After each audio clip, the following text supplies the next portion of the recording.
그냥 내 인생에서 5%만 10%만 주님께 드렸던 사람은 상처도 5% 10%밖에 안 받아요. 근데 내 인생을 100%를 드린 사람은 어떤 상황에도 절망할 수밖에 없고 힘들 수밖에 없어요. 근데 동시에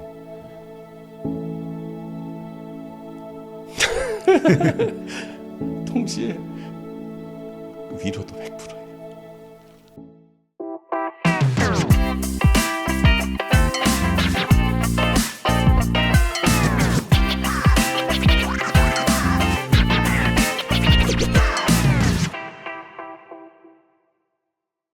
네, 안녕하세요. 하나님과 함께하는 사람들의 정기업 형제입니다. 한 번의 만남이 한 사람의 인생을 바꿀 수 있을까요? 하나님을 전혀 모르던 한 청년이 어느 날 하나님을 만나고 인생의 모든 것이 바뀌었습니다. 오늘 그 이야기의 주인공이신 하늘소망교회 이장원 목사님 통해서 이야기 들어보도록 하겠습니다. 안녕하십니까 목사님. 안녕하세요. 나와주셔서 감사합니다. 짧게 자기소개 한번 부탁드리도록 하겠습니다. 네, 하늘소망교회 목사로 감당하고 있고 좋은 그리스도인 되고자 그렇게 믿음의 길을 가고 있는 이장원입니다. 네, 나와주셔서 너무 감사드립니다.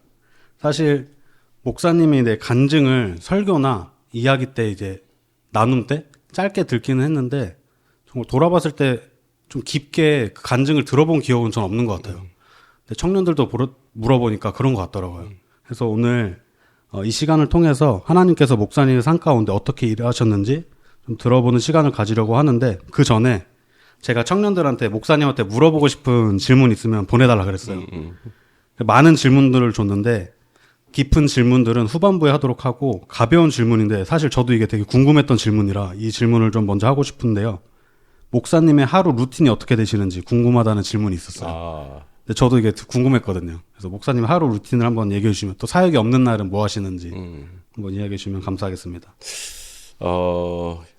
일단 퇴근이 늦죠. 저는 새벽 기도회가 없어요. 네. 알고 있겠지만. 그러니까 이제 먼저 그 전날 저녁에 한 12시 이후에 집으로 들어갑니다. 밤 12시. 밤 12시. 네. 그러니까 그 다음날 아침은 아무래도 조금 지체하다 보면 더 늦게 자겠죠. 그러니까 좀 늦게 일어나게 되고 늦게 일어나서 사실은 아침에 집안일을 조금 합니다. 그러니까 제 원하는 것은 모든 것을 다 깨끗하게 정리해놓고 출근을 하는 거예요. 그러니까 미자 사모님은 어떻게 생각할지 모르겠지만 나름 통에 설거지 없고 테이블이 깨끗하게 정리돼 있고 그러고 나가는 게 이제 제 어떤 루틴의 시작이고 그러고 나면 여기 오면 한 11시쯤 돼요. 그러면 11시부터 준비해야 될 설교 말씀들 이제 준비하고 기도하고 말씀 보고 책도 읽고 그렇습니다. 그러면 이제 보통 6시쯤 되면 이제 구체적으로 이제 성경 공부가 있으면 성경 공부를 이제 시작을 하고 끝나고 나면 미팅도 하고. 그런데 이게 다 요일별로 좀 달라요. 그래서 예를 듣는다면 예를 들어 우리 수요일 날 할 때 수요 성경 공부가 8시 반에 하는데 그게 1시간 반 정도 1시간에서 1시간 반 정도 하는데 그거 하고 나면 한 10시 그러면 끝나고 나서 목장들 각자 미팅들 하기도 하고요. 또 리더 모임도 하고 그래서 뭐 저녁 시간대 많이 시간을 쓰는 편이라서 하루 루틴이 뭐 대충 그렇습니다. 일주일 중에 완전히 오프인 날도 있으세요? 그런 날은 사람을 만나죠. 그리고 밖에 나가 사람 만나기도 하고 또 목사님들도 만나기도 하고 성도들 같이 만나기도 하고 그렇게 하기도 하고 아무것도 안 하는 날도 있죠. 그러면 이렇게 똑같은 이제 한 10시, 11시쯤 들어와서 그때서부터 책도 보고 준비해야 될 것들을 준비하죠. 그렇습니다. 목사님 오래 뵀지만 처음 들어보는 것 같아요. 진짜? 네, 몰랐어요.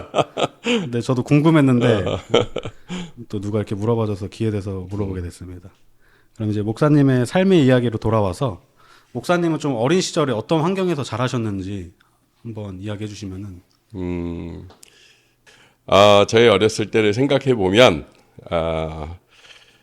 삼형제 중에 장남이었고 또 아버지, 어머니 사랑이 많으신 어머니 사이에서 이렇게 잘 자랐고요.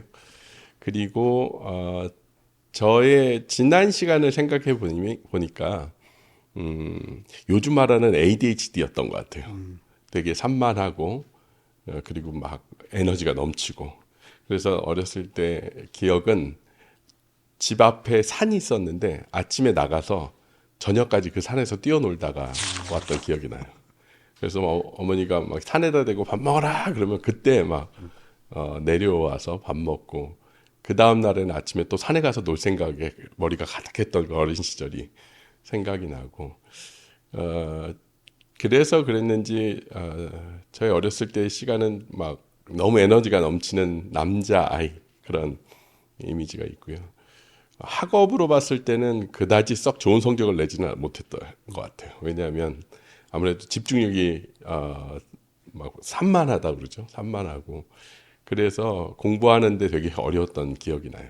그래서 나는 이 공부가 잘 못하는 사람이구나 라는 생각을 했었는데 지금 지나고 생각해 보니까 어떤 짧은 시간 안에 좋은 결과를 내야 된다고 했을 때 되게 힘들어했었던 것 같아요.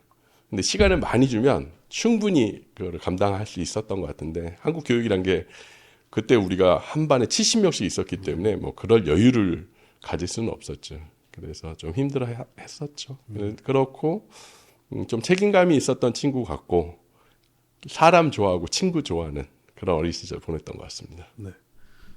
저희가 한번 청소년 연합 수련회 갔을 때 좀 그림 그리는 시간인데 목사님도 어떤 도화지 같은 게 남아서 이게 그림을 그리셨는데 그게 청소년 시절을 그리셨던 것 같아요. 근데 제가 그걸 보는데 되게 밝고 이렇게 밝은 분위기의 그림일 줄 알았는데 뭔가 생각보다 우울해 보이고 좀 쓸쓸하고 공허해 보이는 그림을 그리셔서 좀 의외였는데 그게 어떤 어린 시절을 좀 담고 있는 그림이었나요? 그러게 청소년부들을 이렇게 모아서 그림 그리라고 하는데 도화지가 하나 남아서 그래서 그거를 이용해서 그림을 그렸었던 건데 제 어렸을 때 시절을 생각해보면 겉으로는 되게 밝았던 친구 같은데 속으로는 되게 공허함을 많이 느끼고 외로움을 많이 느꼈었던 것 같아요. 근데 그 당시는 그게 이제 저의 어떤 성격 뭐 여러 가지가 그런 것들이 있었던 건데 지나고 나서 생각해 보니까 그 모든 순간에도 하나님이 나를 보호하시고 함께 하셨구나라는 것을 좀 느꼈던 것 같아요. 빨주노 줍 하나 보면 색깔도 그리는 건데 생각과 마음을 이렇게 그렸던 것 같고 이렇게 손을 이렇게 흰색으로 이렇게 그렸던 것은 하나님이 그때 나를 지켜주시고 보호하셨구나. 그리고 뭐 불 같은 걸 막 내렸던 것 같아요. 비 같은. 근데 그때에도 돌이켜 보니 하나님은 나는 몰랐지만 하나님은 나와 함께 하셨다라는 그런 생각을 하게 했었던 그림이었던 것 같습니다. 좀 그 시절에 갖고 있던 뭐 컴플렉스나 그런 게 있으셨나요? 컴플렉스. 제가 개인적으로 컴플렉스는 저희 집안이 조금 똑똑하신 분이 많아요. 그러니까 집안 가족들이 이렇게 모이면 많이 모여요. 한 30-40명씩 모이는데 그러면 이제 우리 사촌들 보면은 되게 신문에 많이 나시고 서울대학교만 가는 게 아니라 최연소 뭐 하고 이렇게 좋은 직장, 좋은 대학 이렇게 많이 가시는데 저의 어렸을 때 기억은 부모님에게 자랑해드릴 만한 것을 드리지 못했었던 것 같아요. 그래서 알게 모르게 내 안에 좀 열등의식이 좀 있었던 것 같아요. 그래서 공부를 좀 잘하고 싶다. 그래서 우리 집안에서 자랑거리인 것을 우리 어머니께 좀 드리고 싶다. 그랬는데 그러지 못했었죠. 그래서 좀 죄송한 마음이 있었습니다. 그래서 공부에 대한 열등감은 좀 있었던 것 같아요. 그럼 어린 시절에 목사님 가정은 크리스천 가정? 아니에요. 저희 집안은 크리스천 가정이 아니었습니다. 그러니까 저는 우리 어머니가 좀 영향을 많이 미치신 분이셨는데 영적인 분이셨어요. 그래서 사실 그냥 일상의 어떤 세상적인 것만 얘기하시는 것이 아니라 꿈을 해석을 해주신다던가 관상을 본다던가 뭐 또 그날의 어떤 운세를 설명을 해주신다던가 또 더 깊게는 한자를 또 잘 하셔가지고 한자로 풀어서 또 궁합도 봐주시고 뭐 이런 식으로 뭐 이런 것들도 해주셨던. 그래서 아침에 일어나서 엄마한테 요즘에 이제 큐티 하듯이 말씀을 물어보면 어머니가 오늘은 이런 게 좋겠다 저런 게 좋겠다 막 이랬던 집안이었고 제사를 드렸던 집안이에요. 그래서 제사 항상 제가 같이 제사했을 때 이제 장남이다 보니까 좀 앞에서 절도 하고 어렸을 때는 광주가 저희 이제 할아버지가 계셨는데 제사를 지낼 때 막 뭐 빨래줄도 걷고 문 앞에다 밥그릇도 갖다 놓고 유세차 하면서 그렇게 제사를 지내던 집안이었죠. 그럼 그 시절에는 아예 하나님에 대해서 들어본 적이 모르셨던 예. 시절인가요? 네. 거의 없다고 봐야 되는데 뭐 당시가 제일 뜨거웠던 우리나라 크리스천들이 뜨거웠던 시대였던 것 같아요. 80년대, 70년대, 80년대. 맞아요. 그래서 이제 간간히 친구들이 교회 가자고 했었는데 그렇게 교회에 대해서 거부 반응이 좀 있었고 그리고 그런데 그 미국으로 유학하셨던 외삼촌께서 한국에 오시면 항상 예배를 보자고. 근데 오랜만에 이제 오시니까 예의상 같이 예배를 드렸던 기억이 나고 그 외삼촌한테 많이 물어봤었던 기억은 나요. 근데 이제 뭐 가시고 나면 그 다음에는 이제 교회를 다닐 일이 없었죠. 그렇게 하나님을 모르고 이제 살아가던 삶에서 언제 하나님에 대해 들어보고 이렇게 믿게 되는 그런 과정 가운데 들어가셨는지. 예, 근데 이제 저를 먼저 생각을 해보면 저 스스로의 모습이 항상 이렇게 공허한 느낌이 있었어요. 그리고 이것은 좀 재밌는 얘기인데 석굴암 같은 데 들어가서 그것을 이렇게 보고 있으면 막 찡한 감동이 와가지고 막 울기도 하고요. 약간 그런 것이 있었나 봐요. 어렸을 때 모습을 보면. 근데 그게 이제 내가 그때는 몰랐죠. 그때 내가 하나님을 모르기 때문에 오는 이 공허함과 영적인 갈급함이었는지 그랬는데, 미국 유학을 가게 되었었는데, 그곳에서, 한 분의 전도로 인해서 교회를 알게 됐고, 거기에서 이제 예수님을 믿게 됐죠. 예. 근데 미국 유학은 왜 어떻게 무슨 계기로? 아까 얘기했듯이 연관이 좀 있는데, 공부를 더 잘하고 싶으니까 공부로 뭔가를 성공을 해보고 싶은 뭐 그런 마음이 있죠. 그렇다 보니까 유학을 가서 좀 뭔가 해보자 그랬죠. 환경이 달라지니까 좀 성격도 잘 나오고 공부도 재미있더라고요. 미국 스타일이 좀 자유롭고 하니까 훨씬 좀 좋았던 것 같고 그렇게 해서 이제 유학을 또 마침 우리 아버님이 사업이 잘 돼서 유학을 갈 수 있도록 또 도와주셨고 그래서 이제 미국 유학을 그래픽 디자인을 이제 공부하러 갔는데 그래픽 디자인. 네, 미대를 갔어요. 그래가지고 1학년 때 이제 군대 가서 휴학을 하고 이제 유학을 가게 된 거죠. 그랬는데 그 유학이 저의 인생에서는 매우 중요한 터닝 포인트였던 것 같아요. 사실은 유학을 일본으로 가려고 했어요. 일본어를 잘했거든요. 그래서 일본으로 가려고 했는데 어머니가 싫어하시더라고요. 그러느니 미국으로 가라 그래서 사촌 누님이 계셨던 미국으로 유학을 가게 되면서 미국에서 이제 공부할 기회가 생겼죠. 그럼 그 당시에 이제 그래픽 디자이너라는 꿈을 안고 디자이너가 되기 위해서 유학길에 올리셨던 거네요.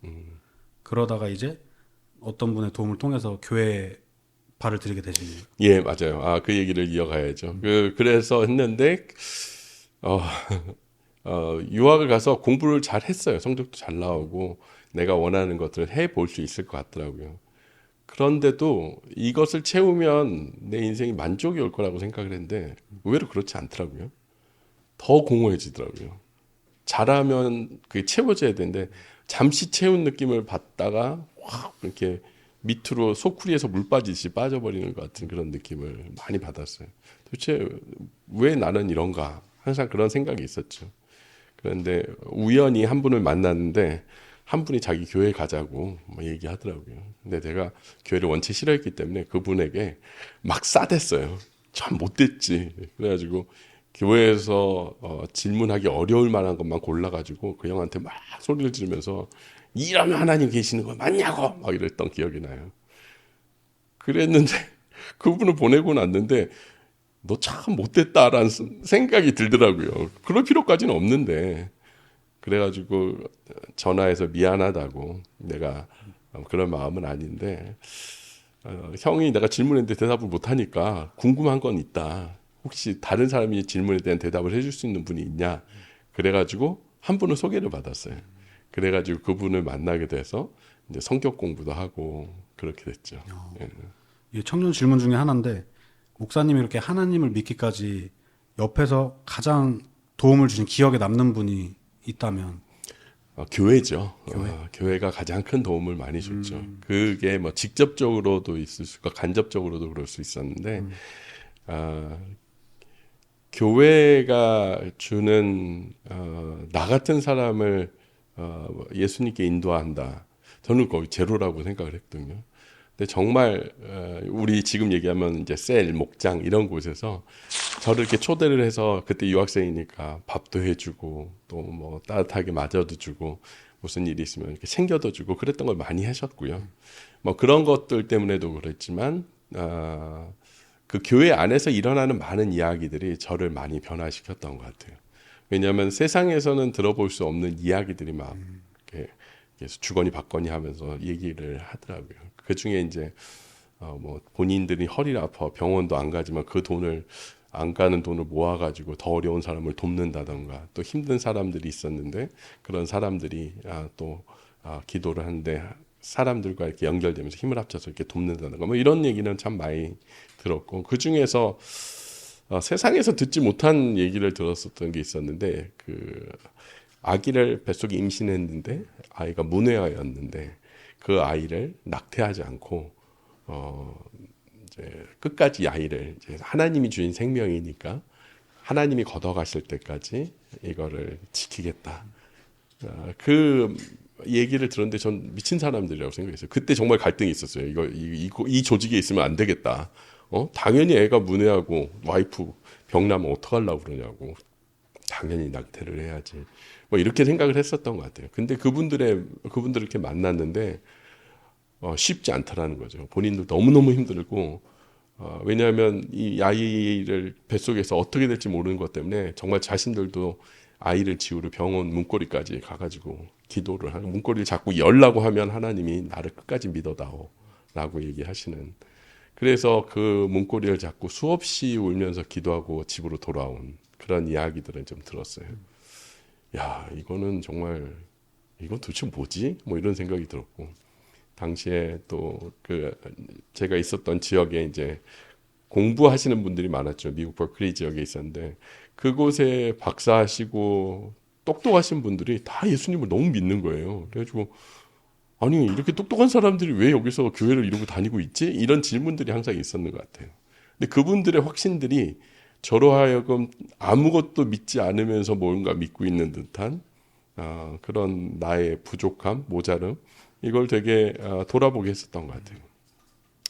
혹시 저 사람들이 믿는 하나님이 진짜 있다면 이건 진짜 내가 알아볼 만하겠다. 그래서 그때 교회에 대한 뭐 예수님 예자도 모르고 하여튼 전혀 교회적인 배경이 없기 때문에 어휘도 모르고 뭐 그랬던 기억이 나는데 그런 분들이 저를 옆에서 많이 도와줬던 기억이 나고 제가 너무 성경 말씀을 모르고 설교를 이해를 못하니까 하나님께서 특별하게 보여주시고 도와주신 것이 있었는데 특송하는 사람들의 얼굴을 보면서 항상 은혜를 느꼈던 기억이 나요. 지금 그 당시는 은혜인데 그 당시는 감동이었던 거죠. 너무 밝고 정말 그 소망이 있고 행복하고 기쁘고 그런 표정으로 이렇게 찬양을 하는데 그게 저한테는 와, 저 사람들 저거 거짓말은 아닌 것 같다. 진짜 같다. 뭔가 안에 있다. 그럼 나도 좀 알아보자 라는 생각을 했었던 것 같고 그 무엇보다도 그때 당시에 이제 목사님 그리고 나와 함께 성경 공부를 가르치던 형님들 그런 형님들을 하고 또 당시에 그 복음을 전하는 클래스들이 있었어요. 그래서 그곳에 들어가면서 그곳에서 예수님을 조금씩 배워나가기 시작을 했죠. 이제 그렇게 배워나가는 과정에서 사실 이게 배우면서도 내가 안 믿어지면 힘들잖아요. 근데 어느 순간 이게 믿어지고 정말 하나님 계시는군요. 무너졌던 그 때가 있으시죠? 예, 있죠. 진짜 믿어보려고 했어요. 근데 안 되더라고요. 진짜 안 되더라고요. 이게 내 생각만 가지고 믿어보겠다라고 해서 믿어지는 게 아니더라고요. 그 중에 가장 먼저 내 마음에 걸렸었던 게 죄의 문제였던 것 같아요. 교회 가면 이제 죄인이다라고 얘기하는데 나는 그렇게까지 죄인은 아니었던 것 같아요. 내 생각에 그렇게 나쁜 범죄자는 아니니까. 그랬던 기억이 나는데 그 죄를 인정한다는 게 참 어려웠어요.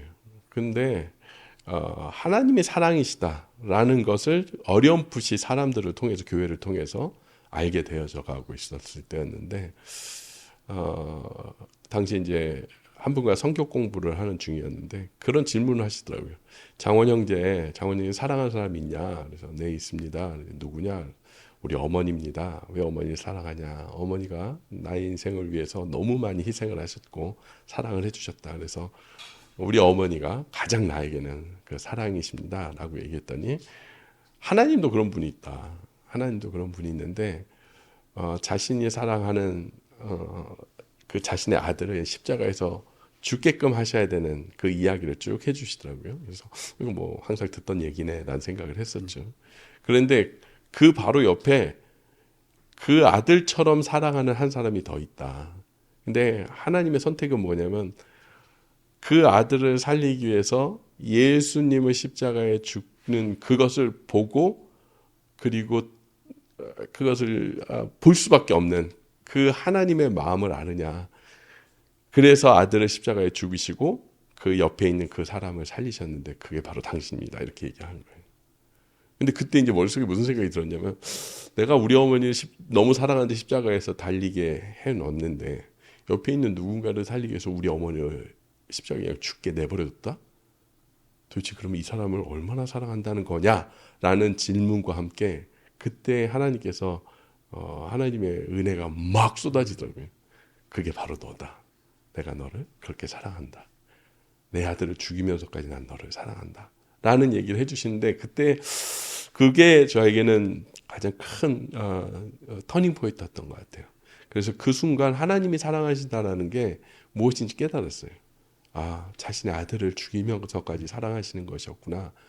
그러면서 내가 그렇게 풀지 못했던 죄가 뭔지 알았어요.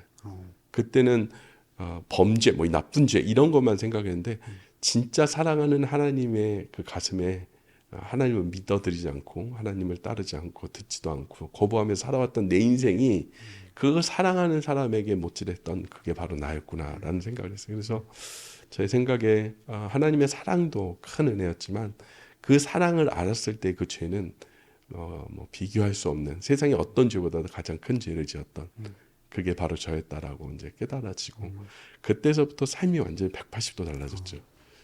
하나님 하면 그 하나님이란 단어에도 막 울면서 길을 갔고 그리고 왜 그러냐 사람들이 물어보면 붙들고 너 왜 울어 그러면 하나님이 날 사랑하신대 날 위해서 죽으셨대 그러면 이 사람들이 날 보고 어제까지도 멀쩡한 놈이었는데 갑자기 이상한 사람이 돼가지고 있으니까 다들 막 걱정 많이 해주고 또 이제 성경은 너무 모르는데 예수님이 사랑하신다는 것을 깨닫게 되니까 사람들한테 막 전한 거예요 나름. 근데 이제 그때는 뭐 제가 은혜로 변한 거니까 제 생활 습관은 그대로잖아요. 그러니까 술 먹고 담배 피고 다 하는데 은혜는 깨달은 거예요. 그러니까 막 담배를 한 대 줘가면서 내가 정말 내가 말은 못하지만 담배를 뻑뻑 펴가면서 담배를 피면서 복음을 전했는데 그 친구가 하는 말이 네 입에서 두 가지가 나온다.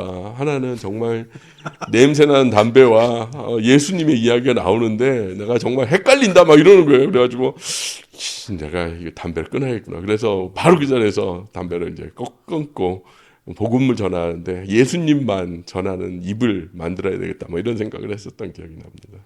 네, 뭐 그랬던 기억이 있네요. 하나님이 그 은혜를 깨닫게 하시고 가장 크게 달라졌던 게 어떤 것 같으세요? 뭔가 변화가 크게 있었던 건 아닌 것 같은데, 뭐 삶의 변화가 크게 있었던 건 아닌 것 같은데, 하나님만 생각하면 그렇게 눈물이 나고 감사하고, 그리고 그 하나님을 전하지 않으면 이 안에서 뭔가 견뎌낼 수가 없었던 것 같아요. 그러니까 그러면서 뭐 주객전도가 됐다. 뭐 그때는 이제 학생이었는데 학생이 주 내 인생의 목적이었는데, 그러고 나서부터는 바뀌었죠.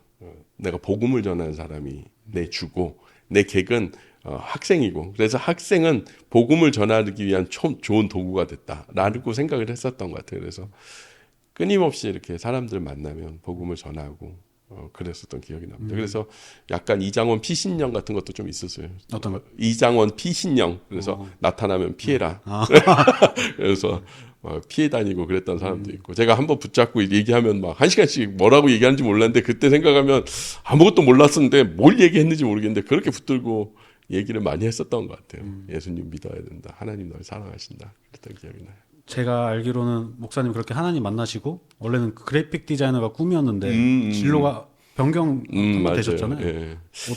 어떤 걸로? 그러니까 그렇게? 맨날 기도하면 내 인생을 주님께 드리겠습니다. 막 그랬던 기억이 나요. 그랬는데 그 당시에 지금도 이제 목사님 되신 분이신데 그 분이 내 룸메이트였어요. 그 형도 예수님 안 믿을 때였는데 내가 저 영혼을 사랑했습니다. 그러고 맨날 이렇게 소리 질렀던 기억이 나는데 너무 그림이 재밌어서 일주일을 그냥 작업실에서 있느라고 이 형이 어떻게 살고 있는지 관심도 없었던 것 같아요. 예배 가면은 뭐 하나님의 인생을 드립니다. 뭐 이러고 또 가서는 내가 좋아하는 거 하고 그림 그린 게 너무 좋았던 거죠.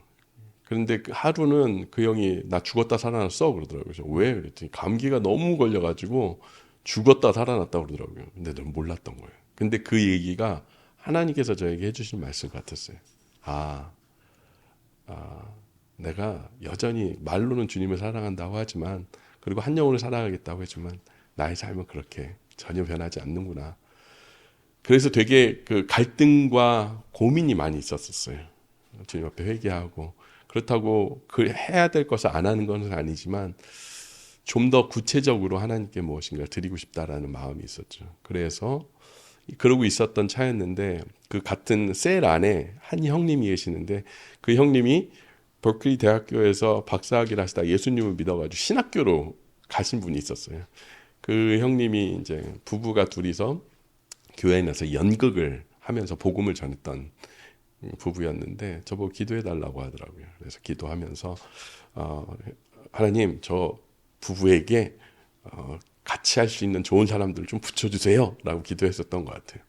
근데 그때 하나님께서 제 마음에 네가 가지 왜 딴 사람 자꾸 보내려고 그러냐. 네가 가라. 갑자기 그런 얘기를 하시는 것 같으니까 내가 대답을 하기를 저는요 연극도 못하고 또 한 번도 본 적도 없고 그런 쪽에 관심이 없는데 그렇게 얘기만 하시고 그렇게 끊었던 기억이 나요. 기도가 끝났던 기억이 나요. 그랬는데 이 얘기를 이제 형님한테 얘기했죠. 그러니까 뭐 연극을 뭐 하고 말고는 아니지만 한번 그냥 조금만 단역이라도 한번 해봐. 그래가지고 교회 안에서 당시에 이제 복음을 전할 때 설교를 하기 전에 연극을 하고 뭐 행사가 있었을 때 그때 연극을 하고 목사님이 설교를 하면 이제 예수님 믿는 사람들 이렇게 초청 집회 같은 걸 했었는데 그때 삭개오를 연극을 했었어요. 삭개오가 예수님 만나고 변한 다음에 삭개오를 따라오는 어떤 제자, 삭개오의 제자가 되는 거예요. 그래서 그 제자가 예수님 믿고 변하게 되는 뭐 그런 내용인데 제가 이제 제자 역할을 한 거죠. 그랬는데 할만하더라고요. 그냥 뭐 잘하진 못했지만 그 형이 가르쳐준 대로만 했으니까. 그러면서 교회 안에서 연극을 계속 했었던 기억이 나요. 그랬는데 하루는 나랑 성경 공부를 하던 형제가 있었는데 형 다 알겠어. 머릿속은 다 알겠어. 근데 이 가슴이 느껴지지 않아. 뭐 이러면서 얘기하더라고요. 그래서 저 기도를 했죠. 하나님. 이 형제가 가슴이 느껴지게 좀 해주세요. 그랬는데 그때 마침 전도 집회 같은 게 있어가지고 제가 이제 연극을 할 때였는데 연극을 하고 끝나고 커튼이 이제 딱 쳐졌는데 저쪽에서 막 통곡하는 사람이 있는 거예요. 그래서 문틈을 이렇게 보니까 그 형제가 통곡을 하면서 울고 있는 거예요. 이 형제가 우는 형제가 아니거든요. 근데 그때 예수님을 믿었구나 라는 생각이 딱 들더라고요.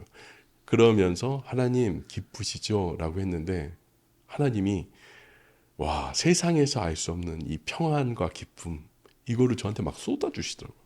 저 참 무대 뒤에서 막 울었던 기억이 나요. 그래서 모든 연극이 끝나고 나서 내려가가지고 그 형제랑 얼싸 안으면서 너무 하나님께 감사 기도를 했었던 기억이 나요. 그래 이런 거라면 한번 해볼 만하다. 내가 하나님께 인생을 드린다라는 게 이렇게 하나님의 복음을 전하는 일이라면 나 해보고 싶다라는 그런 마음이 하나님 주셨죠. 그래서 이제 학교를 이제 전학을 가야 돼요. 전학을 가야 될 상황이 됐는데 어디를 갈까? 근데 그 교회 근처에 한 학교에 이제 한국인 기독교 클럽 이런 게 없는 데가 있었어요. 그래서 저기 하나만 집어넣자. 그리고 기도하고 가자.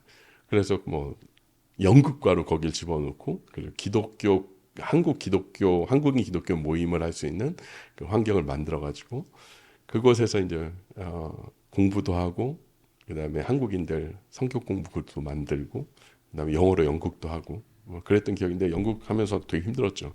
말을 잘하는 사람이 아니었으니까, 그리고 연극을 뭐 전공을 했던 사람이 아니었으니까 힘들긴 했는데, 참 그때마다 하나님께서 너무나도 필요하신 분들을 옆에 붙여주셨어요. 담임 교수님이 필리핀계 한국 분이셨는데, 미국 분이셨는데, 그분이 정말 많이 도와주셨죠. 그래서 그 덕에 공부를 또 잘 할 수 있었고, 그 기간 내내 이제 연극을 통해서 학교에서도 연극을 했지만 교회 안에서 연극을 하면서 복음을 전하는데 큰 역할들을 좀 많이 했죠. 근데 이제 그런 과정에서 사실 부모님이 디자이너가 되라고 이렇게 미국 유학을 보내셨는데 그냥 교회에서 취미로만 하지 뭐 갑자기 연극 배우가 전공을 이렇게 한다고 하니까 반대하진 않으셨어요, 그래도? 엄청난 반대가 있었죠. 그러니까 사실은 그래픽 공부에서 연극으로 간다는 것만큼이나 힘들어했었던 거는 우리 어머님이 정말 우리를 서포트하시고 사랑하시고 도우시는 분이셨는데, 그때는 되게 힘들으셨던 것 같아요. 왜냐하면 어려운 상황에 유학을 보냈는데 인생을 너무 쉽게 쓰는 것처럼 보여졌을 수 있죠. 그러니까 이제 그래픽 디자이너로 해서 어머니가 미대 교수셨는데 같이 이제 미술을 뭐 이렇게 뭔가 그런 마음들도 있으셨을 수 있고요. 그런데 그때 이제 연극으로 전공을 바꾸고 난 뒤에 어머님이 너무 힘들어 하시더라고요. 게다가 교회에서 또 그런 걸 한다고 하니까 더 싫어하셔가지고, 교회는 그렇게 다니는 데 아니다. 그냥 교회는 일요일만 잠깐 가서 예배 드리고 오는 데다. 이렇게 이제 얘기를 하시고, 그러면서 제가 이제 오히려 그런 얘기를 들었을 때, 미안해요. 안 그럴게요. 이럴 줄 알았는데, 예수님 믿으셔야 된다고, 어머니 예수 제대로 믿으셔야 된다. 안 그러면 안 된다고 막 그러면서 제가 이제 역으로 강하게 이제 복음을 좀 전했죠. 그러니까 어머님이 그때 좀 많이 마음에 힘드셨을 거예요. 그래서 한 1년간 모든 게 끊어졌어요. 어머니랑요? 관계가 다. 돈도 끊어지고. 유학생에게 돈은 뭐 살 수 있는 공기랑 같았는데 뭐 돈도 끊어지고 연락도 끊어지고 뭐 이랬었죠. 근데 그때 저는 저대로 하나님을 경험했고, 우리 어머니는 또 그 당시에 한국에서 또 하나님을 경험하시면서 지금은 뭐 말할 수 없이 가장 많은 것들을 사역을 서포트하시고 기도해 주시는 그런 어머니가 되셨죠. 예. 그럼 어떻게 극복해 나가신 거예요? 그냥 그렇게. 그때 이제 아까도 얘기했었지만 교회 안에서 제가 이제 갈 곳이 살 수 있는 곳이 없잖아요. 그러니까 뭐 갈 곳을 찾는데 그때 이제 전도사님이 자기 처남이 들어오기로 했었던 그 방을, 처남은 넌 나가서 살아라 하고 나를 그 방에 넣어주셔가지고 그곳에서 먹고 자게 해주시고, 그 다음에 교회에서 식당을 만들었어요. 유학생들을, 가난하고 어려운 유학생들을 식당에서 일을 하면 그걸 벌어서 모아서 이제 나눠주는 거죠.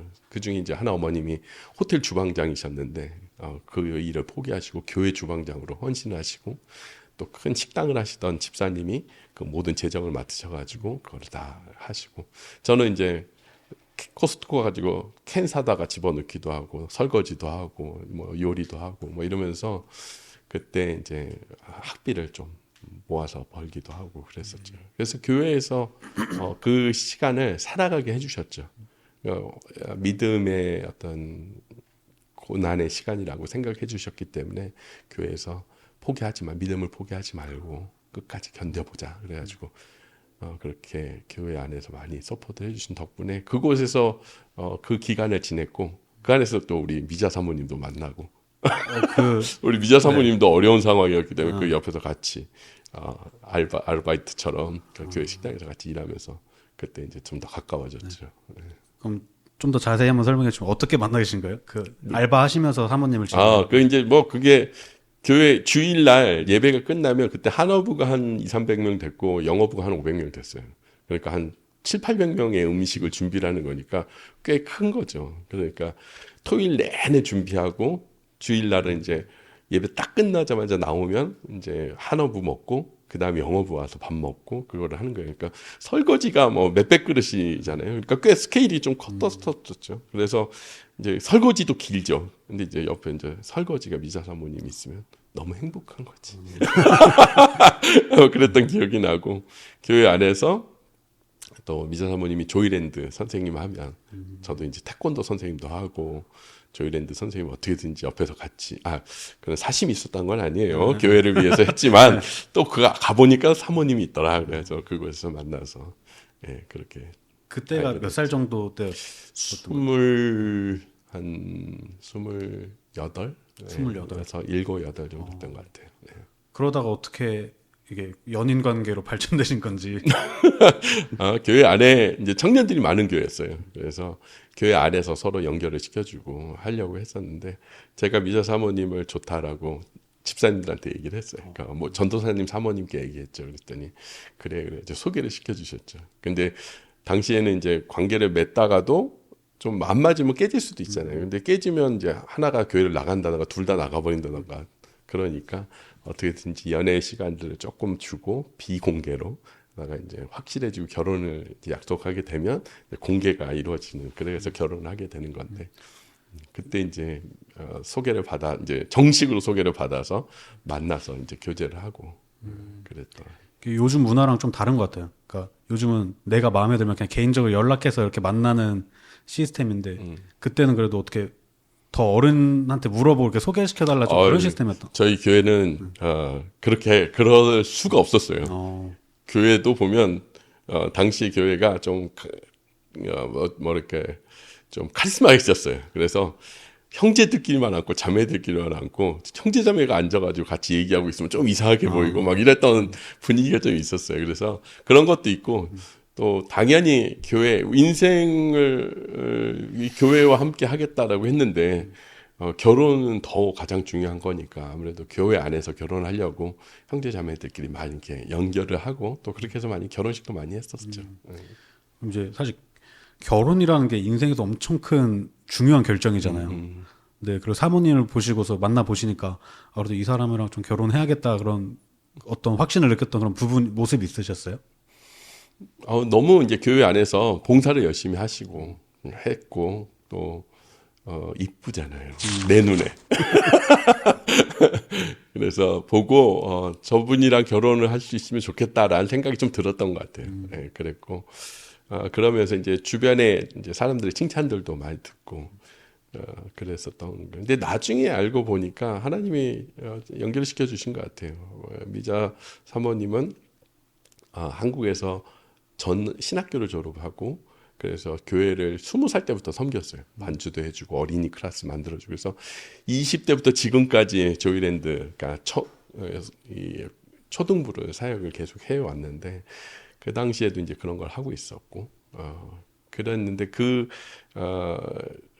그렇게 이제 사역을 열심히 하는 자매가 있으니까 주변에서 이제 전도사 여자가 이제 전도사라고도 하고 그 주변에서 목사님을 이렇게 소개를 시켜줬어요.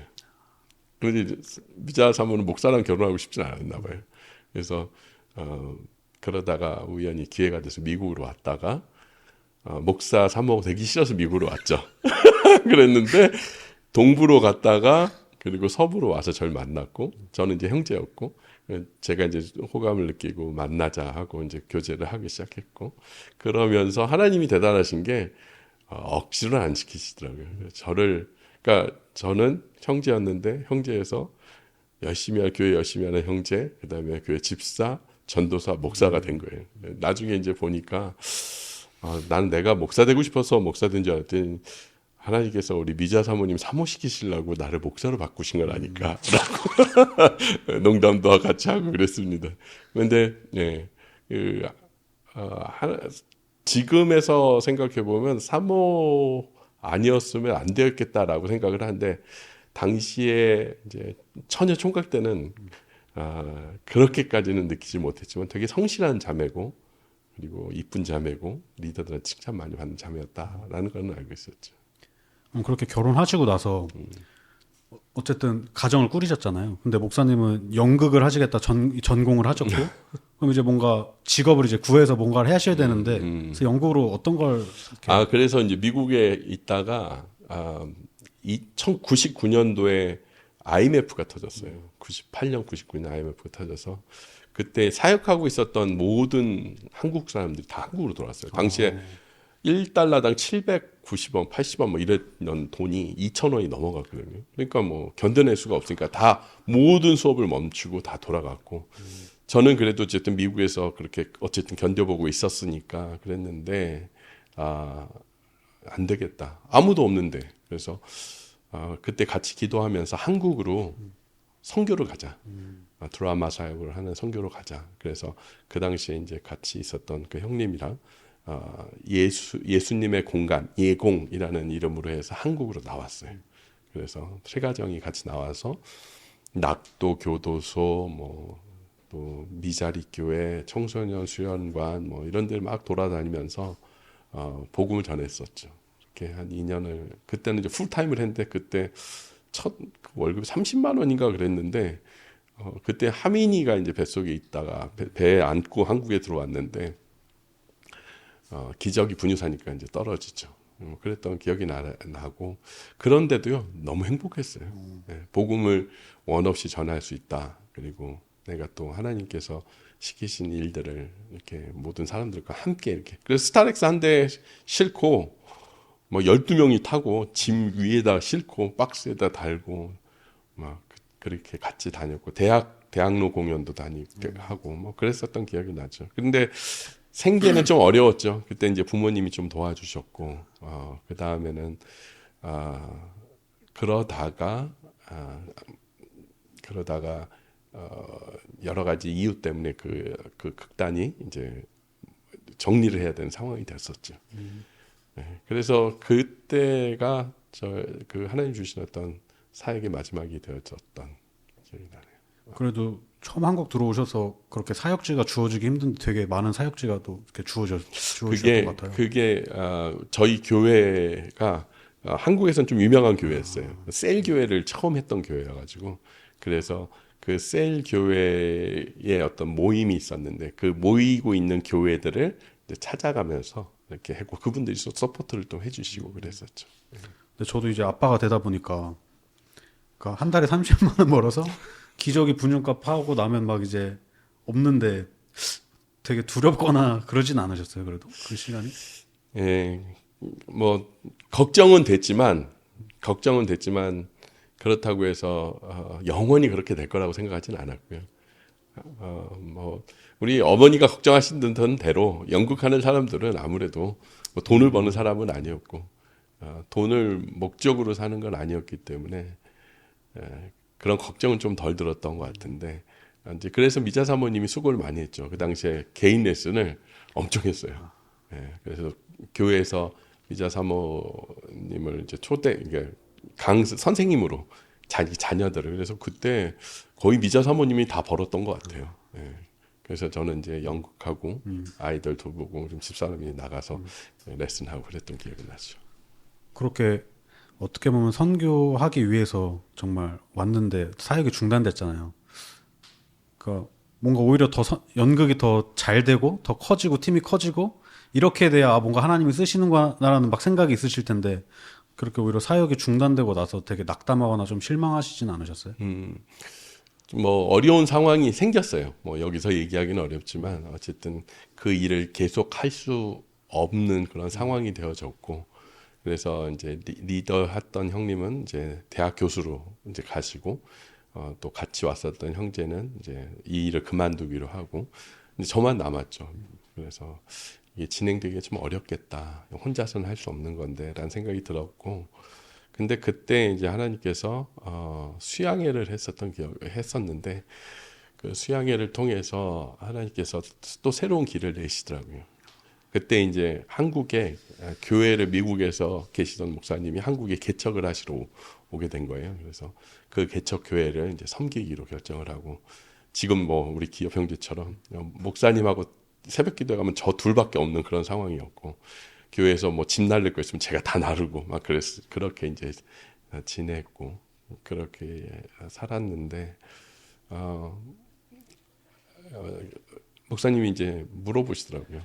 혹시 네가 너희 인생의 그 계획을 좀 더 구체적으로 하나님께 드릴 계획이 없냐, 신학교로 가면 어떻겠냐라는 이제 권유를 하셨죠. 이제 또 다른 한쪽에서의 의견은 미국에서 연극 공부하고 왔으면 한국에서 조금만 마스터만 하면 그래도 어디 가서 강의라도 하고 할 수 있지 않겠냐라고 얘기했었던 의견들도 있었고, 그런데 그때 기도를 했는데 내가 왜 연극을 했지? 라고 다시 인생을 돌이켜 보니까 복음을 전하고 싶었던 거예요. 그래서 그때는 연극으로 복음을 전하는 수밖에 없었고, 그때 뭐 믿음이 좋다고 신학교를 보내고 그러진 않았어요. 그런데 연극이 아니라 설교로서 복음을 전할 수 있는 길이 있다? 나는 연극을 연극하고 싶어서 한 게 아니었고 복음을 전하고 싶어 했던 거라면 신학교 가서 공부를 해서 설교를 하면서 복음을 전하는 것, 그것도 하나님 주신 기회겠구나라는 생각이 너무 분명하게 들었어요. 그래서 다시 목사님한테 가서 신학교로 가겠습니다 라고 이제 얘기하고 신학교를 다니기로 결정을 했죠. 이렇게 준비되는 과정 가운데 사실 신학교, 대학교 거의 다 다녔는데 또 대학을 들어가서 공부해야 되는 거잖아요. 중간에 막 흔들리거나 좀 힘들 때 있었죠. 그때가 이제 둘째를 낳은, 여기 이제 팟캐스트 태민이를 낳아가지고 바로 이제 막 들고 다녀야 될 때고, 그리고 이제 그 당시에 아버지가 교통사고를 당하셨고, 그 당시에 이제 먹고 살아야 되는 일을 위해서 영어 학원에서 일을 하고 있었어요. 그래서 그걸 하고 있었고, 또 교회에서는 청소년부를 맡고 있었고, 또 셀로는 청년을 맡고 있었죠. 지금 우리 집사님들이 이제 그 청년의 멤버들이었는데, 이 모든 걸 다 하려고 그러니까 너무 힘들더라고요. 그때 번아웃이 좀 왔어요. 그래서 어떤 걸 이 중에 하나는 멈춰야 되는데 뭘 멈춰야 해? 아들을 버릴 수는 없는 거고, 그렇다고 일을 그만둘 수는 없는 거고, 이렇게 하다 보니까 신학교를 좀 쉬어야겠다라는 생각을 했어요. 이거는 좀 쉬면 좋겠다. 왜냐하면 끝나고 나서 저녁 때 가서 이제 공부를 했기 때문에, 그래서 신학교를 1년 쉬었어요. 그래서 휴학을 하고, 그랬는데 한 6개월 쉬니까 이제 또 할만하더라고요. 그래서 그때 영어 공부를 좀 더 해야 되겠다 해서 테솔 프로그램, 조지타운하고 성균관대에서 하는 프로그램을 이제 듣고 자격증을 따가지고 이제 본격적으로 선생님 텐트 메이킹을 하기 위해서는 이게 있어야겠다 그래서 그 공부를 하고, 그리고 1년 마치고 나서 이제 복학을 했죠.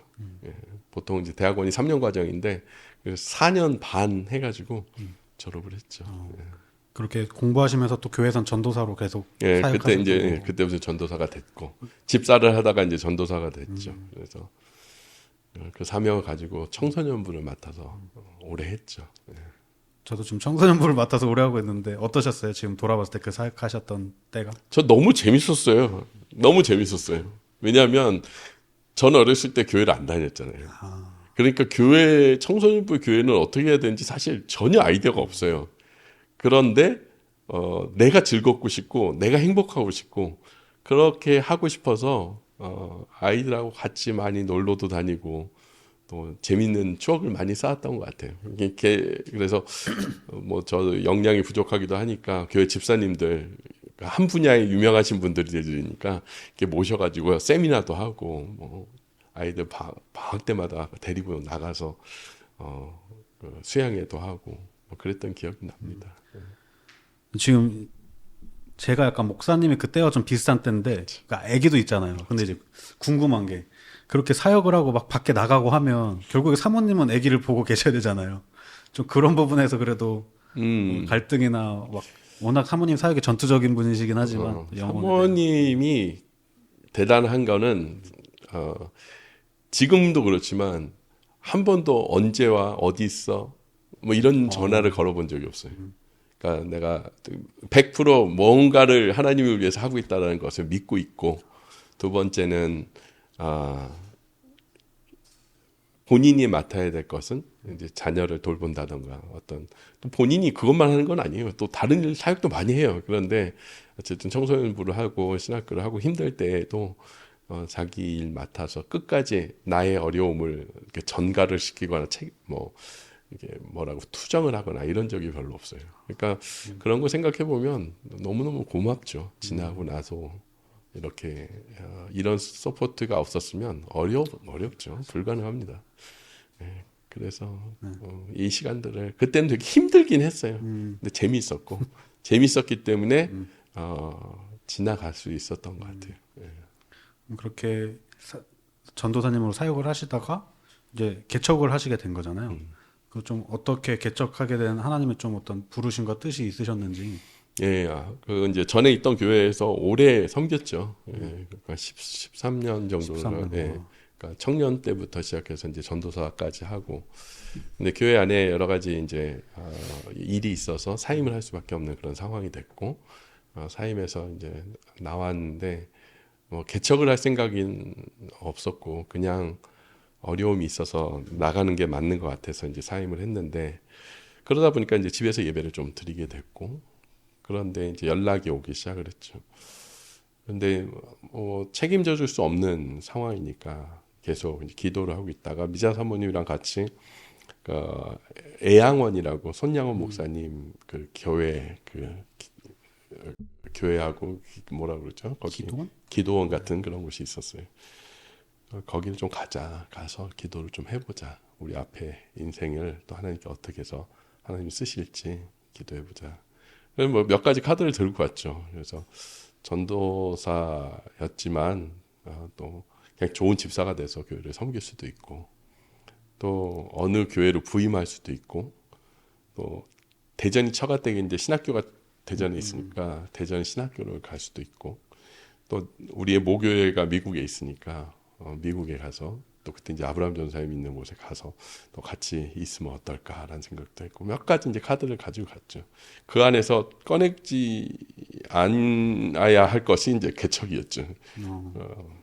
근데 이제 기도를 하는데 그 새벽 기도를 갔어요. 근데 갑자기 기도를 하고 있는데 하나님이 물으시더라고요. 지금 이런 상황에도 넌 나를 믿어줄 수 있겠니? 라고 물어보시더라고요. 아유, 하나님은 꼭 이렇게 뭐 믿어라 이렇게 안 하셔요. 뭐 해줄 수 있겠니? 라고. 그럼요. 네가 나를 사랑하니? 라고 물어보시더라고요. 역시나 또 나를 사랑으로 부르신다면 주님, 제가 주님을 사랑하죠. 그래서 이제 딱 성경을 이제 요한복음 21장을 폈죠. 그래서 그 내용을 이렇게 쭉 읽어보는데 지금 제가 겪고 있는 모든 상황이 그 21장에 다 나와 있더라고요. 내가 지금 이런 상황이 됐는데 주님, 저 사람은 어떻게 됩니까? 걱정하지 마라. 내가 다 책임질 거다. 그럼 주님, 저는 이제 어떻게 됩니까? 넌 지금부터 네가 지금까지 너의 인생을 이렇게 너의 편하게 살았다면 이제부터는 네가 나와 십자가를 지고 같이 가주지 않겠니? 라고 얘기하셔서 그렇게 하겠습니다. 그리고 막 엉엉 울었던 기억이 나요. 그래서 그 성경을 펴진 그 상태로 이제 미자 사모가 옆에 있으니까 사모님한테 넘겼죠. 근데 그 사람이 그걸 쭉 읽어보다가 또 갑자기 뻥 터져가지고 막 울더라고요. 기도회가 끝나고 나서 거기가 시골이니까 저 앞에 이제 논밭이 보이고 하늘이 보이고 산이 있는 그곳을 이렇게 쳐다보면서 둘이서 얘기를 했어요. 하나님이 뭐라고 얘기하시는 것 같아?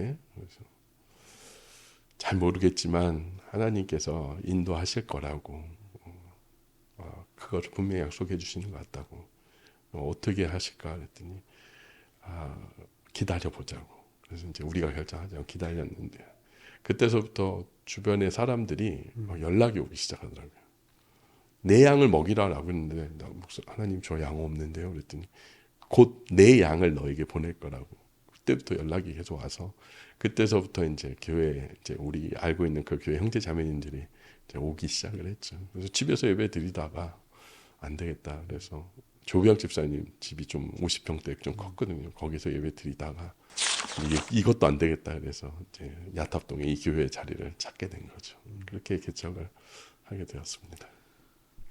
어떻게 보면은 이런 교회를 꿈꾸고 딱 개척하셨기보다는 하나님이 그런 부르심을 이렇게 그냥 자연스럽게 리드해 주신 그런. 그랬죠. 예. 그렇게 개척하고 나서 목사님 개인적으로는 하늘소망교회가 좀 어떤 교회가 됐으면 좋겠다라는 어떤 소망이 있으셨나요? 네. 뭐 안 좋은 얘기들은 제가 많이 안 했지만 그런 안 좋은 일들은 겪지 않는 교회가 됐으면 좋겠다 생각을 많이 했어요. 그러니까 교회를 개척을 시작을 할 때 너무 좋았던 경험들도 많고 하나님이 나를 이끄셔서 일하셨던 너무나도 행복했던 그런 추억들도 많아서 그때 그 추억과 그 말씀과 그 교회 성도들 함께 이렇게 살아가면 너무 좋겠다라는 생각을 했어요. 그런데 이제 좋은 교회, 가장 좋은 교회는 엄청나게 화려한 부패를 먹이는 그런 교회보다는 건강하게 잘 자랄 수 있도록 하나님의 말씀을 꾸준히 먹이고 또 그것으로 인해서 스스로가 좀 성장할 수 있도록 그런 교회가 됐으면 좋겠다라는 생각을 했어요.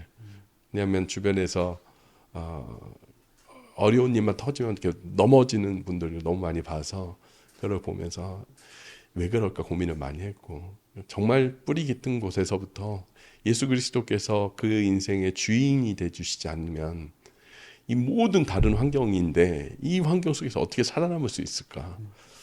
그래서 어떻게 해서든지 아기를 다루면서 이렇게 하는 것보다는 실제적인 삶에서 이렇게 성장해서 또 사역도 하고 또 자신이 영적인 이 양분도 스스로 만들어 먹을 수 있고 이런 교회가 되어지면 얼마나 좋을까라는 그런 기도와 꿈을 꿨죠. 네. 저희 교회가 벌써 제가 왔을 때가 4주년이었던 것 같은데 12주년, 13 내년 13 올해가 13년이 되죠. 네. 벌써 13년이라는 시간이 이렇게 흘렀는데 돌아보셨을 때 좀 어떤 시간이었던 것 같아요? 과도기가 여러 번 있었던 것 같아요. 그러니까 처음에는 이제 이 교회 야탑동에서 자리를 잡는 시간이었는데 2013년도였는데 3, 4, 5, 6월 2016년도까지 저는 교회를 담임 목사도 됐지만 또 풀타임으로 또 일을 했었죠. 그래서 개척을 했지만 자립을 하기 위해서는 좀 도움이 필요하니까 그때 이제 다시 영어 공부를 가르쳤던 영어 선생님으로 이제 다시 돌아가서 어느 학원에 이제 원장이 되고 또 하나님께서 은혜를 주셔서 잘 됐어요. 그래서 또 학원을 또 하나 더 차리기도 하고 뭐 이러면서 자리를 잡았었는데 학원은 잘 되는데 교회는 안 변해서 맨 그 사람 그리고 그 하나도 나가지도 않고 들어오지도 않고 뭔가 엄청난 간증도 없고 그런 뭐 이런 상황으로 계속 갔었던 것 같아요. 그런 시간들을 보냈는데 2016년도 12월에 케냐에 계신 한 선교사님 곽기문 선교사님을 연결이 되어져서 그때 교회 안에 이제 수양회를 했죠. 그래서 그 수양회를 하면서 교회적으로는 지진이 일어났죠. 예. 첫 번째는 하나님께서 관계 안에서 풀리지 않은 이 모든 용서하지 않는 모든 문제들을 하나님이 풀게 하셨어요. 그래서 순종해서 한국에 있는 분들 중에 내가 좀 풀어야 될 목사님을 찾아가서 같이 용서도 하고 화해도 하고 또 미국 가서도 그렇게 하는 그 과정을 겪었고 두 번째는 하나님께서 물으시더라고요. 다시 한번 네가 나를 믿냐? 그래서 왜 이걸 또 물어보시냐 이런 생각이 들었는데 교회를 세우고 풀타임으로 네가 한번 시작을 해보지 않겠냐라고 하나님 물어보셨어요. 그래서 좀 나름 이제 재정적으로 안정되어 있는 그런 상황이었는데 하나님께서 그렇게 물으실 때 하나님이 하라고 하시면 당연히 합니다. 그래서 그때 이제 학원의 이사장님한테 얘기를 들어서 이제 그만해야 될 것 같다고. 이제 난리가 났죠. 거기도 이제 난리가 났어요. 근데 간증을 했더니 막 울으시면서 하나님께서 부르신 길이라면 당연히 자기가 그렇게 해드려야죠. 그래가지고 놔주셨어요. 그래서 2017년도부터 이제 풀타임을 한 거죠. 근데 집사님들도 난리가 났지. 재정적으로 준비가 안 되었는데 괜찮다고. 하나님이 책임지신다고 하셨다고.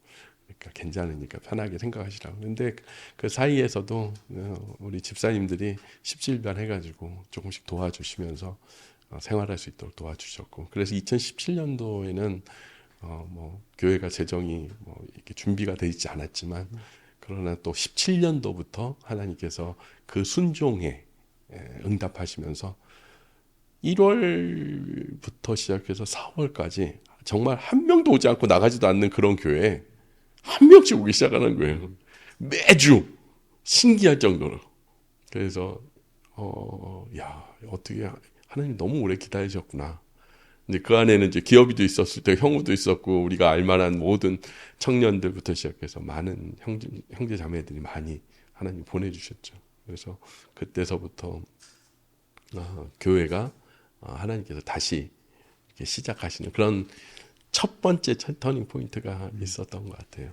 그리고 나서부터는 계속해서 하나님께서 지금까지도 끊임없이 작년에도 생각을 해보면 가끔 얘기했었지만 52주 중에 6번을 제외하고는 매주마다 손님이 있었어요. 손님이 있건 전도돼서 오건.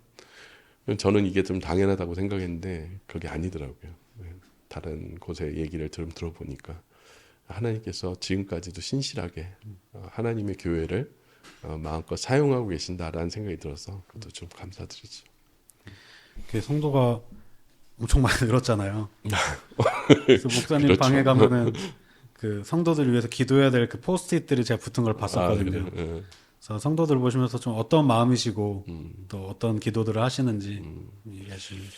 네, 너무나도 아름답고 훌륭하신 분들이에요. 저는 지금까지 이 목회를 할 수 있게 된 것은 이분들이 없었으면 하지 못했을 것 같아요. 특별히 우리 집사님들. 두 기둥 집사님이 계시죠. 조병 신기순 집사님 부부가 사실은 제가 교회를 세운 것이 아니라 우리가 교회를 세운 거고요. 그리고 나서 이 사역을 위해서 함께 조인했던 모든 집사님들이 교회를 위해서 수고와 헌신을 아끼지 않았기 때문에 사실 타이틀만 집사고 목사지 하는 일은 거의 똑같았어요. 전도하고 말씀 가르치고 또 교회 일 있으면 두 팔 걷어붙이고 달려들고 그렇게 하면서 교회가 사실은 만들어졌고 그런 분들을 생각해 보면 너무너무 감사하고 내가 기도했다고 하는 것보다는 하나님께서 이분들을 사랑하셔서 하나님이 하시고자 하시는 그 어쩌면 마음에 둔 교회 그걸 우리에게 소원으로 주시고 그것을 할 수 있게 해주셨고 감사한 것은 또 예수님을 모르던 분들이 예수님을 만나는 이런 것들이 제일 또 감사하게 되더라고요.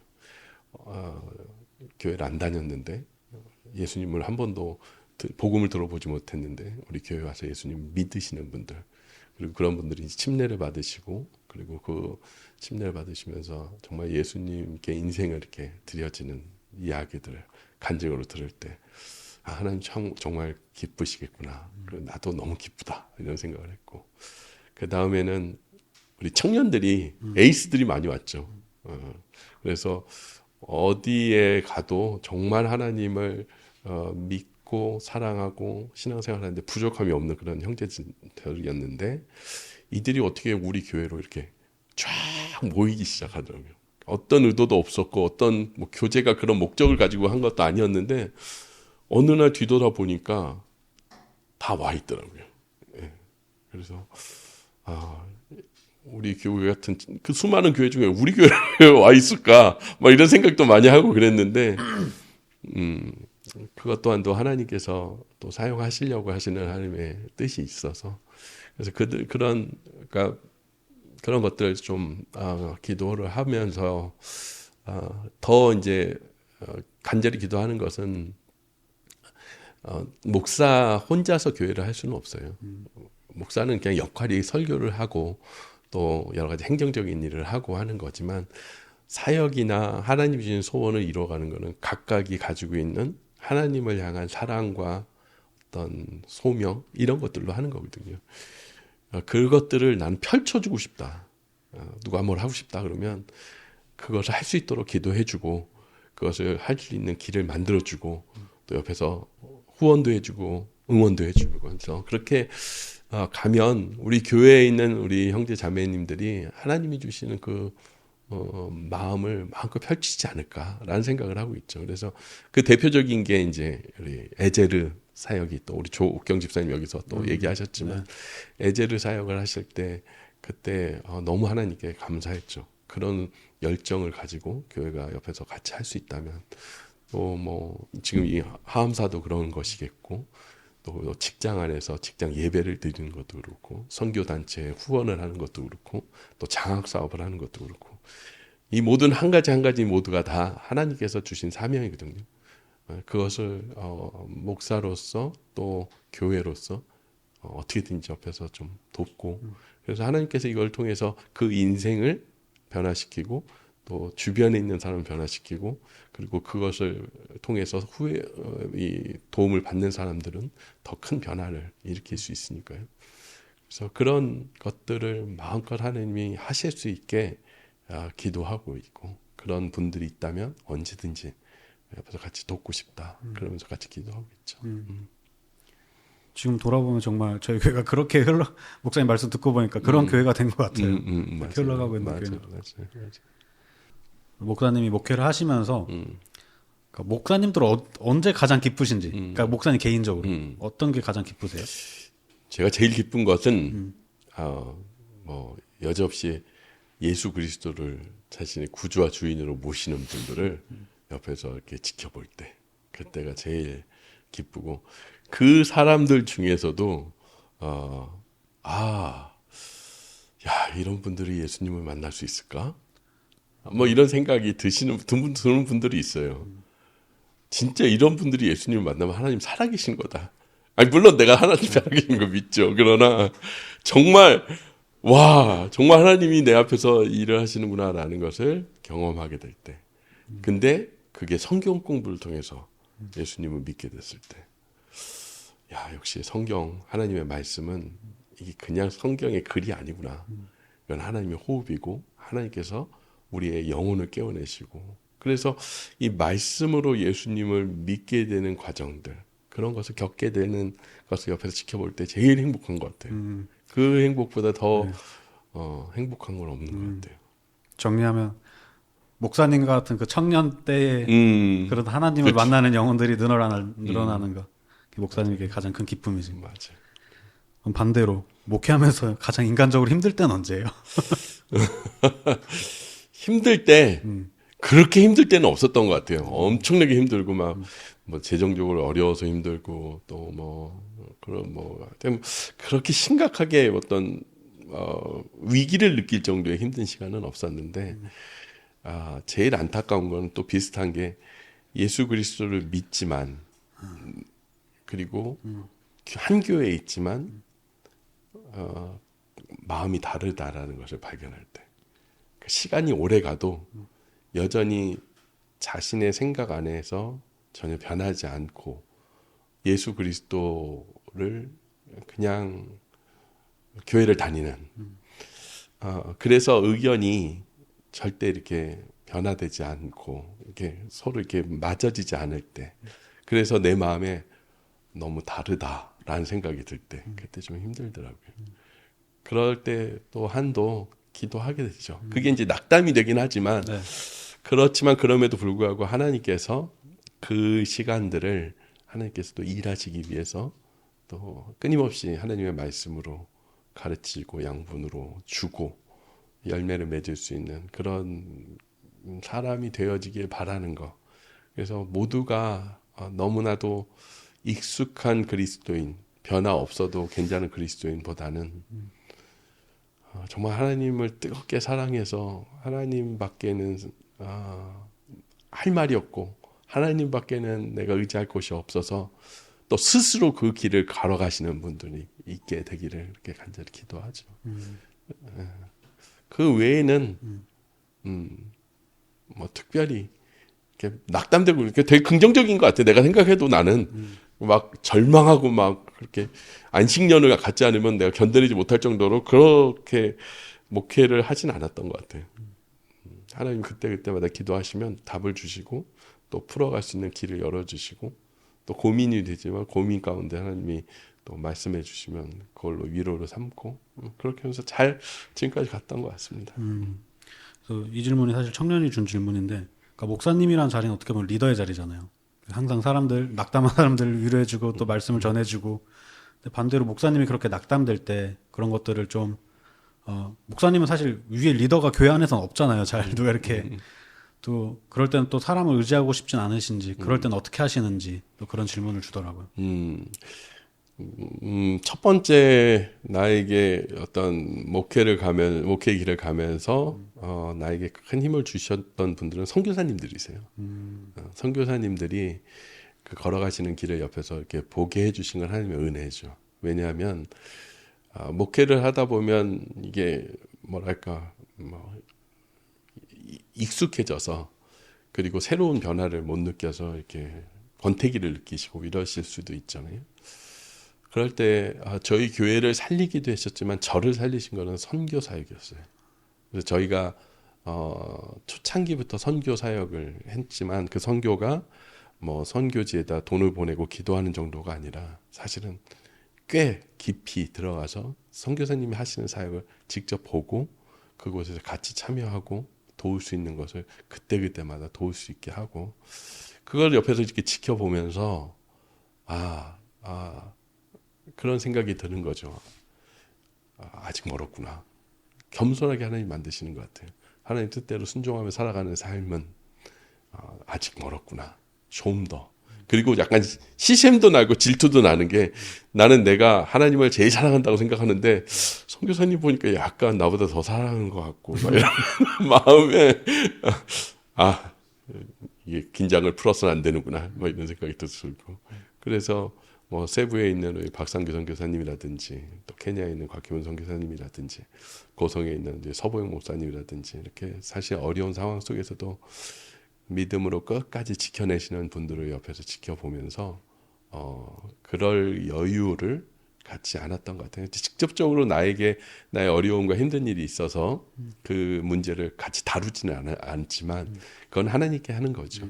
그러나 하나님께서 응답하신 여러 가지 방법 중에 선교사님들을 만나고 선교사님들의 그 노고와 수고 그것을 기도하다 보면 어느새 내 고민과 문제나 질문들은 이렇게 사라지고 있는 것들 그런 경험을 많이 하는 것 같아요. 이렇게 사실 요즘 보면은 목회의 길을 요즘 청년들이 많이 안 가려고 그러잖아요. 신학교 또 뭐 0.5대 1인가 그냥 지원하면 무조건 들어가는. 맞아. 근데 목사님께서 이렇게 목회를 해오시면서 그럼에도 불구하고 또 목회를 가는 사람들이 있을 텐데 좀 어떤 말씀을 해주고 싶은지 어떤 게 중요하다고 말해주고 싶은지. 이거는 그 환경에도 나오지만 경기장에서 응원하는 사람하고요. 경기장 안에서 뛰는 사람은 달라요. 저는 목회의 길을 간다는 것은 마치 요즘 올림픽 하고 있지만 응원하는 사람들이 아무리 기뻐도 선수로서 메달을 따서의 그 기쁨은 알 수가 없어요. 물론 이제 여러 가지 어려움이 있고 힘든 시간이 있고 그렇지만 제가 하나님을 만나는 것은 이 경기장에서 뛰는 선수와 똑같다고 봐요. 그러므로 신학교를 간다는 것이 여러 가지 인생의 여러 가지 힘든 것을 뭐 준비를 하고 고난 있고 힘들고 가는 뭐 고난의 길이라고 가고 있지만 왜 신학교를 가는 걸 싫어할까 생각해 보면 그냥 내 인생에서 5%만 10%만 주님께 드렸던 사람은 상처도 5% 10%밖에 안 받아요. 근데 내 인생을 100%를 드린 사람은 어떤 상황에도 절망할 수밖에 없고 힘들 수밖에 없어요. 근데 동시에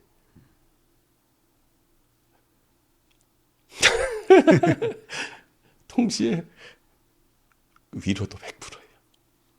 하나님은 그렇게 우리 인생을 이끌고 계세요. 내가 힘든 일, 어려운 일, 그러나 동시에 또 기쁜 일, 감사한 일, 이 모든 일들이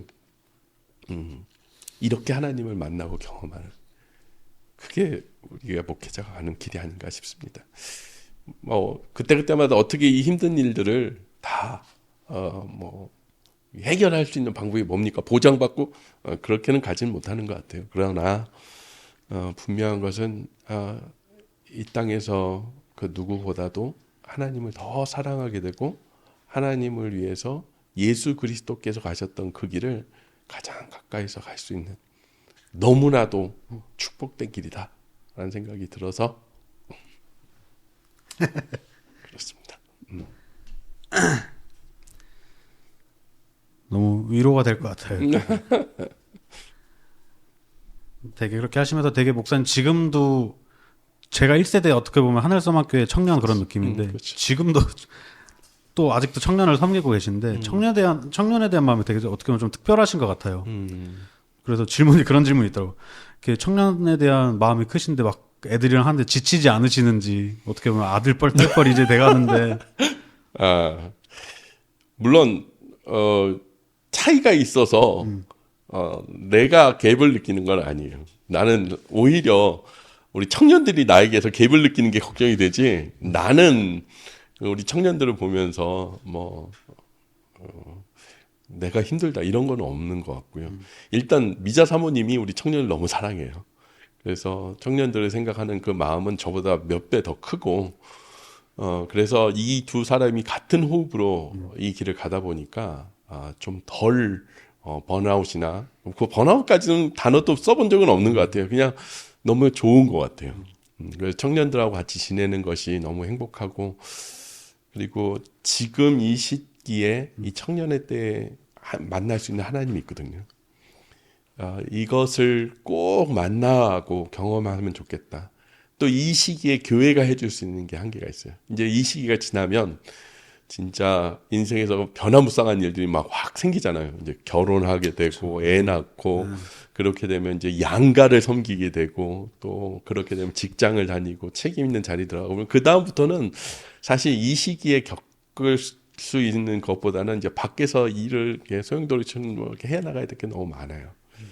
그런데 지금은 어떻게 보면 하나님의 말씀을 더 사랑할 수 있고 하나님을 더 만날 수 있고 또 교회 안에 형제 자매들과 깊은 추억을 또 만들어낼 수 있고 저도 그 추억이 아직도 있고 그 추억이 오늘 우리 교회를 세워나가는데 또 큰 역할을 하고 있고 그렇습니다. 그래서 물론 제가 다른 사람들을 사랑하지 않는다는 건 알지만 이제 청년들을 맡아서 하고 있는 것은 그 하나님이 주신 그런 그 마음을 아직도 나는 그 생각을 하면 심장이 뛰고 그런 청년들과 함께 지내고 있으면서 그때 그들을 섬겨야 되는 것이 나의 사명처럼 그렇게 느껴지는 것 그것이 하나님이 주신 것 같습니다. 목사님이 참 부족하지만 이렇게 저를 청년 리더로 세우셨는데 그러니까 그러면서 난 뭘 해야 되지라고 했을 때 저는 정말 저밖에 모르고 살았던 사람이어서 섬길 줄을 몰라요. 근데 목사님이 제가 청년 때부터 하셨던 그 섬김과 지금의 청년들도 그 섬기는 모습을 보면서 이 시대에 예수님이 오시면 저렇게 섬기시겠구나라는 생각을 갖고 나도 저렇게 섬겨야지. 물론 발끝도 못 따라가지만 그것들을 보면서 되게 그렇게 하려고 노력하는 것 같아요. 근데 그 섬김이 정말 청년들을 움직이고 또 이렇게 세우셨던 그 섬김이셨던 것 같아요. 정말 애들 기숙사 대학교 나갈 때 그거 짐 옮겨주시고 뭐 애기 나면 애기 일단 찾아가시고 몸 아프면 막 먹을 거 보내시고 그랬던 섬김이 참 정말 예수님이 그러시잖아요. 나는 섬김받으러 온 게 아니라 섬기러 왔다. 정말 섬김받는 목회자가 아니라 섬기는 목회자의 모습을 보여주셔서 저도 그걸 따라가려고 되게 노력하고 저의 모델로 삼고 있습니다. 마지막 질문인데요. 목사님을 지금까지 인도하신 하나님이 어떤 분이신지. 나의 하나님은 너무 사랑이 많으신 분이세요. 사랑이란 단어가 빠지면 하나님을 모르는 것 같아요. 나의 하나님은 저의 인생을 단 한 번도 사랑 빼고 이끄신 적은 없었던 것 같아요. 그 사랑이란 예수 그리스도를 통해서 분명히 보여주셨고 그것은 모든 세상의 권한과 힘과 능력을 가지셨지만 십자가를 위해서 돌아가시고 그 십자가에서 자신을 죽으면서까지 자신의 사랑을 보여주신 그 하나님. 그래서 이 땅에서 오히려 이게 사랑이란 단어하고 매치가 되는지는 잘 모르겠지만 이 땅에서 예수 그리스도께서 보여주셨던 그 길 그리고 예수님과 함께 걸어가는 어떤 삶 이런 삶을 십자가를 지고 살아가게 하시는 것. 그런데 그것이 하나님이 날 너무 사랑하셔서 그것이 오히려 더 기쁨이 되고 그래서 희생이 세상의 가치관에서는 맞지 않고 양보 그다음에 고난, 힘든 것들이 맞지 않은데 주님을 보고 있으면 그 사랑이라는 한 단어로 인해서 그 십자가의 길이 나에게 가장 축복된 길이고 그 길을 가게 하고 싶어하는 그 사랑이 저를 지금까지도 이끌고 또 그렇게 살아가게 할 것 같습니다. 네. 아멘.